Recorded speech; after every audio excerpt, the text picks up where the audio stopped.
walked out of the stadium. So it's not fair to make my man race against this animal. One of the Jewish prisoners who survived the Holocaust said there's a difference between those who look upon their fellow human beings as common creatures of a common creator and those who look upon them as conglomerate of biological chemicals. Is the human body nothing but chemicals? That's what Hitler thought. Man, we can get so many ounces of soap out of them, and so many ounces of grease, and so many ounces of hair, just chemicals. I've been to Germany several times. I read lots of books about Hitler and the Holocaust just to keep my blood boiling. What Hitler did was because of his belief in evolution. He thought they were an inferior species. So this is not just some kind of academic discussion, folks. This is a dangerous philosophy. There's me at Flossburg concentration camp where they mined all the granite for Hitler's monuments. Okay, millions and millions of people were killed because of Hitler's belief in evolution. Dumb idea. I stood in that spot where Hitler's standing in that picture, just thinking about this huge conference ground at Nuremberg. Hitler tried to make the individual feel small and the cause seem great. People are doing the same thing today with the young people. Hitler knew how to reach the youth of his nation. He wanted to indoctrinate the young people. By the way, Nazism is still alive and well in America. It's really alive and well in Wisconsin. One man in Skokie, Illinois, near Chicago, told the authorities he killed a plastic surgeon he found in the phone book because these plastic surgeons were making blue-tinted contact lenses and they're diluting the area of beauty. Take them out of the phone book and kill them. Hitler thought that biological evolution was the best force to fight against traditional religion. Hitler said, I regard Christianity as the most fatal seductive lie that ever existed. Now, Lutzer from Moody Bible Institute wrote a great book on Hitler's cross, how Hitler tried to hide behind the cross. But actually, he was anti-Christian in everything he did. You should read the Barmen Declaration. Go to the internet and type in Barmen Declaration and see what... You wonder, where was the German resistance to Hitler? Where was the Christian resistance to Hitler? Why didn't the Christians do something to stop this guy? Well, we're going to wonder that someday. Why didn't the Christians in America do something to stop the New World Order? Why didn't they do something? Okay.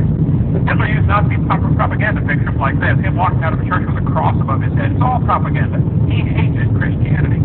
You don't have Nazi baptisms and Nazi altars. You can be baptized into Nazism. It was a total religion. Hitler said, you tell a lie long enough and loud enough and often enough, people will believe it. He said people are more likely to believe a big lie than a small one. By the way, the Japanese also thought they were a superior species because they had evolved farther. Darwin's book hit Japan, and people just loved it. I mean, the crazy religions they had in Japan at the time just absorbed evolution right into their thinking. When Darwin's book was translated Japanese, everybody said, wow, what an amazing theory, evolution. And the next obvious step is, hey, if evolution is true, which race has evolved the farthest? Japanese scientists did studies to find out which race of people have less hair, and it was the Japanese. They said, see, we've evolved farther from the apes. They said we have milder body odor.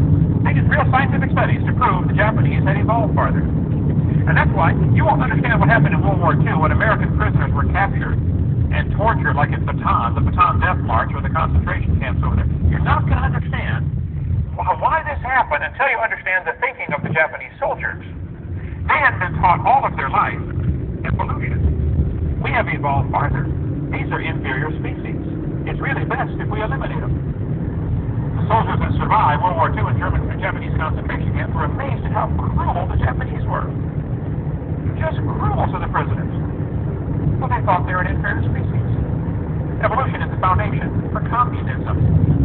Communism is a theory that believes that God does not exist or is not necessary, that man is responsible, ties hand in hand with humanism.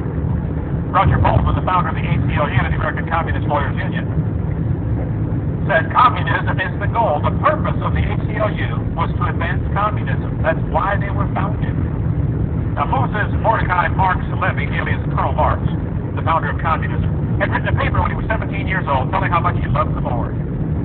Then he went off to college, studied philosophy, turned his back on God, and developed his theories of communism, which go hand in glove with evolution. You know, 75% of kids who go from Christian homes to public schools are going to lose their faith after 1 year of college. You parents better think long and hard before you send all your kids off to school. Are you sending them off to a secular university so they can make more money in life? Is that your goal? You willing to risk, 3/4 of it?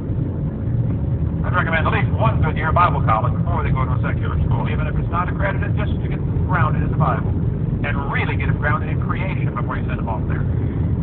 High casualty rate in those places. Now, Karl Marx later said in life, he said, my objective in life is to dethrone God and destroy capitalism. Karl Marx is the founder of communism. He based his philosophy on evolution. He tried to dedicate his book to Charles Darwin. He wrote a letter to Charles Darwin. He said, dedicated to Charles Darwin from a sincere admirer, Karl Marx. Darwin's wife said, honey, you better not accept this. This may be a little much, okay? Karl Marx had 6 children, never worked a day in his life. 3 of his kids died of starvation. In infancy, 2 others committed suicide. Not a successful model father. When he died, 6 people attended his funeral. Karl Marx developed, though, in 1848, the Communist Manifesto. How to destroy a country. How to have it be taken over by communism. First thing, you abolish private property. Now, everything Marx did intentionally was anti-Christian. If the Bible's for it, he's against it. See, the Bible makes private property a real serious issue. Ownership of private property is critical. You can't have freedom without property rights. What's good to do to say you got all kinds of freedom if there's no place to exercise your freedom? Leviticus 25 says the 50th year was hallowed, and it's the year of Jubilee. You could not possibly lose your property permanently in the biblical system.